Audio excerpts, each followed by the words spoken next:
ನಮಸ್ಕಾರ. ಉತ್ತರ ಕರ್ನಾಟಕ ನ್ಯೂಸ್ನ ಬೀದರ್ ನ್ಯೂಸ್ ರೌಂಡಪ್ಗೆ ಸ್ವಾಗತ. ನಾನು ಹನುಮಂತ್ ದೇಶ್ಮುಖ್. ಬನ್ನಿ ಕ್ವಿಕ್ ಆಗಿ ನೋಡೋಣ ಬೀದರ್ ಜಿಲ್ಲೆ ಮತ್ತು ಜಿಲ್ಲೆಗೆ ಸಂಬಂಧಪಟ್ಟಂತ ಇಂದಿನ ಪ್ರಮುಖ ಸುದ್ದಿಗಳನ್ನು. ಆನ್ಲೈನ್ ಗೇಮ್ನಲ್ಲಿ ಸುಮಾರು 80,000 ರೂಪಾಯಿ ಕಳೆದುಕೊಂಡ ವಿದ್ಯಾರ್ಥಿಯೊಬ್ಬ ಬೀದರ್ನ ಬ್ರಿಮ್ಸ್ ಆಸ್ಪತ್ರೆಯ ವಸತಿ ನಿಲಯದಲ್ಲಿ ಆತ್ಮಹತ್ಯೆ ಮಾಡಿಕೊಂಡಿದ್ದಾನೆ. ಬೀದರ್ನ ಬ್ರಿಮ್ಸ್ ವೈದ್ಯಕೀಯ ಕಾಲೇಜು ವಸತಿ ನಿಲಯದಲ್ಲಿ ಈ ಒಂದು ಘಟನೆ ನಡೆದಿರುವಂಥದ್ದು. ಅನಿಷ್ಕಾರ್ ಚೌಹಾಣ್ 21 ವರ್ಷದ ಯುವಕ ಆತ್ಮಹತ್ಯೆ ಮಾಡಿಕೊಂಡಂತಹ ವಿದ್ಯಾರ್ಥಿಯಾಗಿದ್ದಾನೆ. MBBS ಅಂತಿಮ ವರ್ಷದಲ್ಲಿ ವ್ಯಾಸಂಗ ಮಾಡುತ್ತಿದ್ದ ಅನಿಷ್ಕಾರ್ ಸಾಲ ಬಾಧೆಗೆ ಈ ರೀತಿ ಆತ್ಮಹತ್ಯೆ ಮಾಡಿಕೊಂಡಿದ್ದಾನೆ. ವಸತಿ ನಿಲಯದ ಕೊಠಡಿಯಲ್ಲಿ ಫ್ಯಾನ್ಗೆ ನೇಣು ಹಾಕಿಕೊಂಡು ಆತ್ಮಹತ್ಯೆ ಮಾಡಿಕೊಂಡಿದ್ದಾನೆ. ಕಲಬುರಗಿ ಜಿಲ್ಲೆಯ ಚಿಂಚೋಳಿ ತಾಲೂಕಿನ ಸಲ್ಗಾರ್ ತಾಂಡದ ನಿವಾಸಿ ಈತನಾಗಿದ್ದು, ಸ್ಥಳಕ್ಕೆ ಪೊಲೀಸ್ ವರಿಷ್ಠಾಧಿಕಾರಿ ಪ್ರದೀಪ್ ಗುಂಟಿ ಭೇಟಿ ನೀಡಿ ಪರಿಶೀಲನೆಯನ್ನು ನಡೆಸುತ್ತಿದ್ದಾರೆ.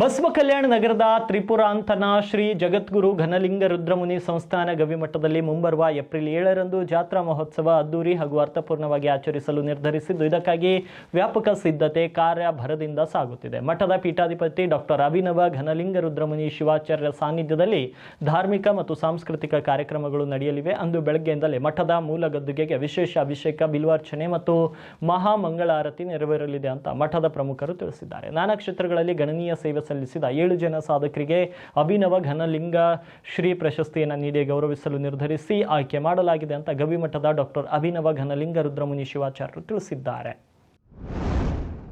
ಗ್ರಾಮವನ್ನು ವ್ಯಸನ ಮುಕ್ತಗೊಳಿಸುವ ಉದ್ದೇಶದಿಂದ ಸ್ವಾಮೀಜಿಯೊಬ್ಬರು ಕೈಗೆ ಜೋಳಿಗೆ ಹಿಡಿದು ಮನೆ ಮನೆಗೆ ತೆರಳಿ ಜಾಗೃತಿ ಮೂಡಿಸುವ ಅಪರೂಪದ ಘಟನೆ ಬಸವ ಕಲ್ಯಾಣ ತಾಲೂಕಿನ ಖೇಡ್ಬಿ ಗ್ರಾಮದಲ್ಲಿ ನಡೆದಿದೆ. ಖೇಡ್ಬಿ ಗ್ರಾಮದ ಶಿವಲಿಂಗೇಶ್ವರ ಮಠದ ಮಠಾಧೀಶರಾದ ಶಿವಲಿಂಗ ಸ್ವಾಮಿಗಳ ಸಾನ್ನಿಧ್ಯದಲ್ಲಿ ಭಾರತೀಯ ಕ್ಯಾನ್ಸರ್ ಸಂಸ್ಥೆ ಕಲಬುರಗಿ ಸಹಯೋಗದಲ್ಲಿ ಗ್ರಾಮದಲ್ಲಿ ವಿಶೇಷ ಜಾಗೃತಿ ಜಾಥಾ ಆಯೋಜಿಸಲಾಗಿತ್ತು. ವ್ಯಸನ ಮುಕ್ತ ಸಮಾಜ ನಿರ್ಮಾಣಕ್ಕಾಗಿ ಶ್ರೀಗಳು ಗ್ರಾಮದಲ್ಲಿ ಜೋಳಿಗೆ ಹಿಡಿದು ದುಡ್ಡು, ಬಂಗಾರ, ಬೆಳ್ಳಿ ಬೇಡ, ನಿಮ್ಮ ಕೆಟ್ಟ ಚಟಗಳನ್ನು ಬಿಡಿ ಎಂದು ಮನವಿ ಮಾಡಿದರು. ತಂಬಾಕು, ಪಾನ್ ಮಸಾಲ, ಬೀಡಿ, ಸಿಗರೇಟ್ ಹಾಗೂ ಗುಟ್ಕಾ ಮೊದಲಾದ ವ್ಯಸನಗಳನ್ನು ತ್ಯಜಿಸುವಂತೆ ಕರೆ ನೀಡಿದರು. ಸ್ವಾಮೀಜಿಗಳ ಪ್ರೇರಣೆಯಿಂದ ಗ್ರಾಮದಲ್ಲಿನ ಸುಮಾರು 20 ಜನರು ತಮ್ಮ ವ್ಯಸನಗಳನ್ನು ತ್ಯಜಿಸುವ ನಿರ್ಧಾರ ತೆಗೆದುಕೊಂಡು ಜೋಳಿಗೆಯಲ್ಲಿ ಗುಟ್ಕಾ ಮತ್ತು ಪಾನ್ ಮಸಾಲ ಹಾಕಿ ಇನ್ಮುಂದೆ ಈ ದುಶ್ಚಟಗಳ ಸಾಹಸ ಮಾಡುವುದಿಲ್ಲ ಅಂತ ಪ್ರಮಾಣ ಮಾಡಿದ್ದಾರೆ.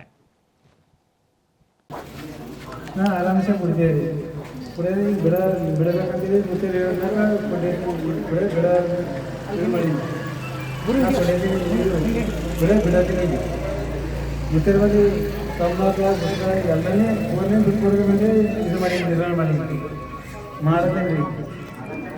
ಮತ್ತೆ ನಿರ್ವಹಿಸು ಮಾಡತ್ತೇನೆ ರೀ.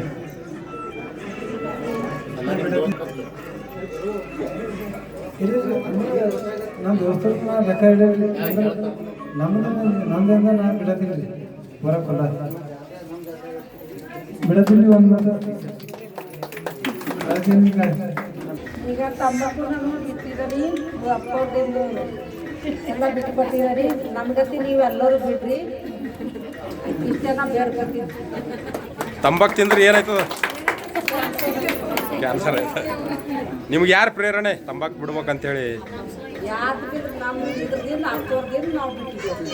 ಅಪ್ಪವ್ರದೇ ಮೇನ್ ಅಂದ್ರೆ ಅಂತ ಕಾಸಿಗೆ ಹೋದ್ರೆ ಬಿಟ್ಟಿಲ್ಲ ನಾವು.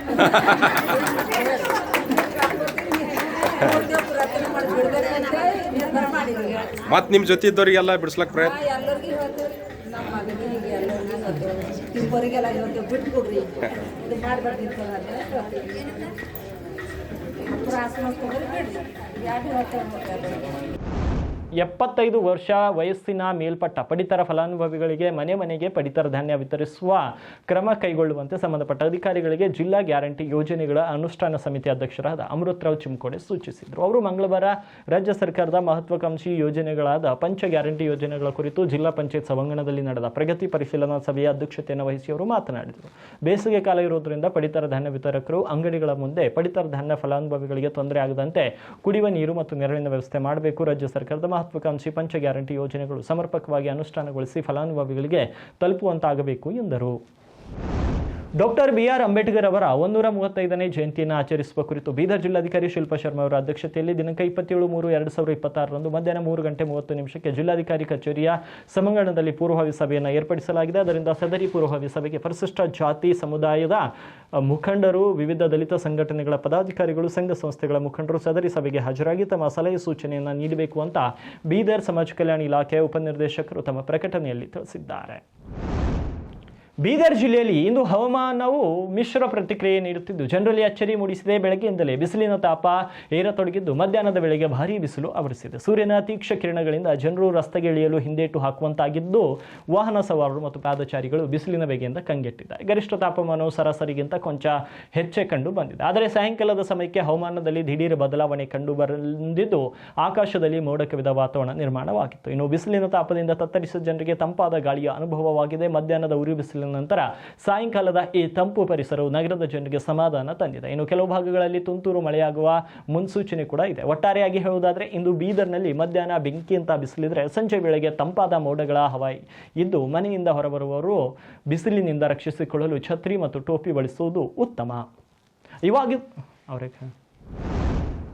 ಈಶ್ವರ್ ಬಿ ಖಂಡ್ರೆ ಅವರ ಅಭಿನಂದನಾ ಸಮಾರಂಭವು ಭವ್ಯವಾಗಿ ಹಾಗೂ ಅತ್ಯಂತ ಯಶಸ್ವಿಯಾಗಿ ನೆರವೇರಿದ ಹಿನ್ನೆಲೆ ಈ ಕಾರ್ಯಕ್ರಮಕ್ಕೆ ಪೂಜ್ಯ ಗುರುಗಳು, ಜನಪ್ರತಿನಿಧಿಗಳು, ಗಣ್ಯ ಅತಿಥಿಗಳು ಹಾಗೂ ಸಮಸ್ತ ಸಮಾಜದ ಬಂಧುಗಳು ನೀಡಿದ ಅಮೂಲ್ಯ ಸಹಕಾರವನ್ನು ಅಭಿನಂದನಾ ಸಮಿತಿ ಹೃತ್ಪೂರ್ವಕವಾಗಿ ಸ್ಮರಿಸಿದೆ. ಕಾರ್ಯಕ್ರಮದ ಯಶಸ್ವಿಗೆ ಸಾವಿರಾರು ಜನರ ಸಾನ್ನಿಧ್ಯ, ಮಾರ್ಗದರ್ಶನ, ಸಹಕಾರ ಮತ್ತು ಪ್ರೋತ್ಸಾಹ ಮಹತ್ವದ ಪಾತ್ರ ವಹಿಸಿದೆ. ಅಚ್ಚುಕಟ್ಟಾದ ವ್ಯವಸ್ಥೆ ಮತ್ತು ಶಿಸ್ತಿನೊಂದಿಗೆ ಕಾರ್ಯಕ್ರಮವನ್ನು ಯಶಸ್ವಿಯಾಗಿ ನಡೆಸಲು ಸಮಾಜದ ಎಲ್ಲ ವರ್ಗಗಳ ಸಹಭಾಗಿತ್ವ ಪ್ರಮುಖ ಕಾರಣವಾಗಿದೆ ಎಂದು ಸಮಿತಿ ಅಧ್ಯಕ್ಷರಾದ ಬಸವರಾಜ್ ಜಾಬ್ ಶೆಟ್ಟಿ ಅವರು ತಿಳಿಸಿದ್ದಾರೆ. ಈ ಸಂದರ್ಭದಲ್ಲಿ ವಿಶೇಷವಾಗಿ ಕಾರ್ಯಕ್ರಮದ ಪ್ರಚಾರವನ್ನು ವ್ಯಾಪಕವಾಗಿ ಜನರಿಗೆ ತಲುಪಿಸಿದ ಮಾಧ್ಯಮ ಪ್ರತಿನಿಧಿಗಳಿಗೆ ಕೃತಜ್ಞತೆ ಸಲ್ಲಿಸುತ್ತೇನೆ ಮತ್ತು ಅದೇ ರೀತಿ ಅಭಿನಂದನಾ ಸಮಿತಿಯ ಪದಾಧಿಕಾರಿಗಳು, ಸದಸ್ಯರು ಮತ್ತು ವಿವಿಧ ಉಪಸಮಿತಿಗಳ ಕಾರ್ಯಕರ್ತರು, ಜಿಲ್ಲೆಯ ಬಸವಪರ ಸಂಘಟನೆಗಳು, ವೀರಶೈವ ಲಿಂಗಾಯತ ಸಂಘಟನೆಗಳು, ವಿವಿಧ ಘಟಕದ ಅಧ್ಯಕ್ಷರು, ಕರ್ನಾಟಕ ರಾಷ್ಟ್ರೀಯ ಶಿಕ್ಷಣ ಸಂಸ್ಥೆಯ ಪದಾಧಿಕಾರಿಗಳು, ಆಡಳಿತ ಮಂಡಳಿ ಸದಸ್ಯರು, ಎಲ್ಲ ಪ್ರಾಚಾರ್ಯರು ಹಾಗೂ ಸಿಬ್ಬಂದಿ ವರ್ಗದವರು ಸೇರಿದಂತೆ ಪ್ರತ್ಯಕ್ಷ ಹಾಗೂ ಪರೋಕ್ಷವಾಗಿ ಸಹಕರಿಸಿದ ಪ್ರತಿಯೊಬ್ಬರಿಗೂ ಹೃತ್ಪೂರ್ವಕ ಧನ್ಯವಾದಗಳನ್ನು ಅರ್ಪಿಸುತ್ತೇನೆ ಅಂತ ತಿಳಿಸಿದ್ದಾರೆ. ಇವಾಗಿದ್ದು ಬೀದರ್ ಜಿಲ್ಲೆ ಮತ್ತು ಜಿಲ್ಲೆಗೆ ಸಂಬಂಧಪಟ್ಟಂತ ಇಂದಿನ ಪ್ರಮುಖ ಸುದ್ದಿಗಳು. ಮತ್ತೆ ನಾಳೆ ಭೇಟಿಯಾಗ್ತೀನಿ ಬೀದರ್ ನ್ಯೂಸ್ ರೌಂಡ್ ಅಪ್ನಲ್ಲಿ.